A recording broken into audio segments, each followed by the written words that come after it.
শুভ বুদ্ধ পূর্ণিমা আজ বৌদ্ধ ধর্মাবলম্বীদের প্রধান ধর্মীয় উৎসব। বৌদ্ধ ধর্মমতে প্রায় ২৫০০ বছর আগে এই দিনে মহামতি গৌতম বুদ্ধ আবির্ভূত হয়েছিলেন।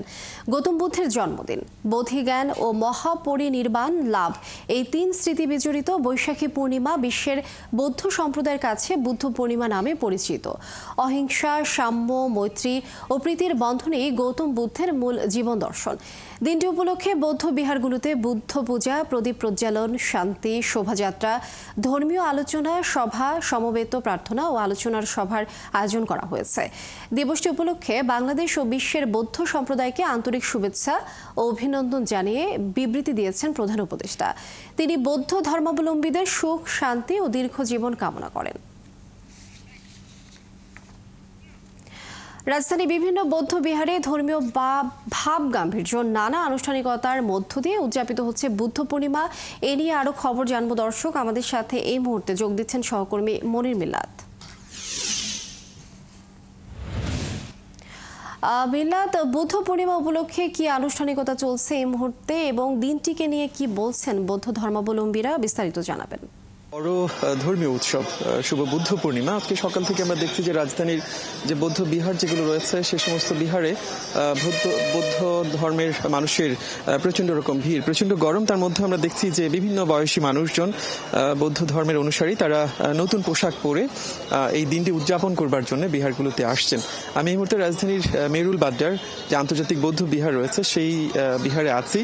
মূলত সকাল থেকেই এই বৌদ্ধ বিহারের বৌদ্ধ পূর্ণিমার যে আয়োজন সেটি শুরু হয়ে গেছে একেবারে ভোর থেকে।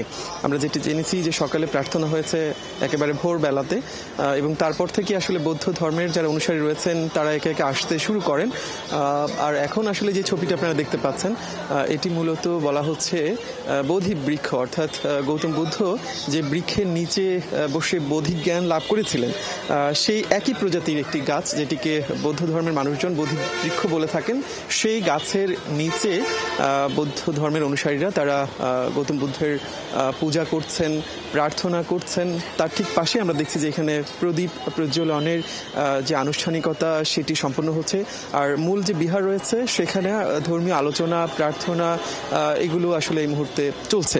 এখন পর্যন্ত আসলে যারা এই বিহারগুলোতে আসছেন বৌদ্ধ ধর্মের অনুসারী, তাদের সাথে আমরা কথা বলছি, তারা শুভেচ্ছা বিনিময় করছেন এবং তাদের প্রার্থনার জায়গা হলো যে গৌতম বুদ্ধের মূল যে শিক্ষা, শান্তি, সাম্য, অহিংসা, সেই অহিংসার বাণী এবং অহিংসার যে চেতনা সেটি যেন সবার মাঝে ছড়িয়ে পড়ে। তারা যেটি বলছেন যে বিশ্বব্যাপী এক ধরনের অস্থিরতা চলছে, বিভিন্ন জায়গাতে যুদ্ধ চলছে, রাশিয়া ইউক্রেন যুদ্ধ চলছে, ফিলিস্তিনের নিরীহ মানুষজন মারা যাচ্ছে, ভারত পাকিস্তান যুদ্ধের এক ধরনের দামামা বাজছে। এরকম একটি পরিস্থিতিতে এবারের এই বৌদ্ধ পূর্ণিমা, বৌদ্ধ ধর্মের যারা অনুসারী রয়েছেন তাদের প্রত্যাশার জায়গা হলো মানুষের সাম্য ছড়িয়ে পড়ুক, শান্তি ফিরে আসুক এবং সবাই শান্তিপূর্ণভাবে বসবাস করুক।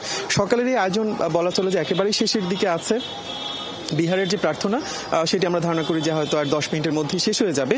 তারপর দিনের দ্বিতীয় ভাগে সন্ধ্যায় আবারও প্রার্থনা হবে, ধর্মীয় আলোচনা হবে, যার মধ্য দিয়ে এই বুদ্ধ পূর্ণিমার যে আনুষ্ঠানিকতা সেটি শেষ হবে। কিন্তু এর বাইরের দিনভর যেটি আসলে এখানে বৌদ্ধ ধর্মের যারা অনুসারী রয়েছেন কিংবা বিহারের যারা অধ্যক্ষ যারা রয়েছেন তারা যেটি বলছেন যে দিনভর বৌদ্ধ ধর্মের অনুসারী মানুষজন বিহারগুলোতে আসবেন, তাদের মতো করে পূজা করবেন, প্রার্থনা করবেন এবং ধর্মীয় আচার রীতি মেনে আসলে আজকে বুদ্ধ পূর্ণিমার যে আনুষ্ঠানিকতা সেটি সম্পন্ন হবে।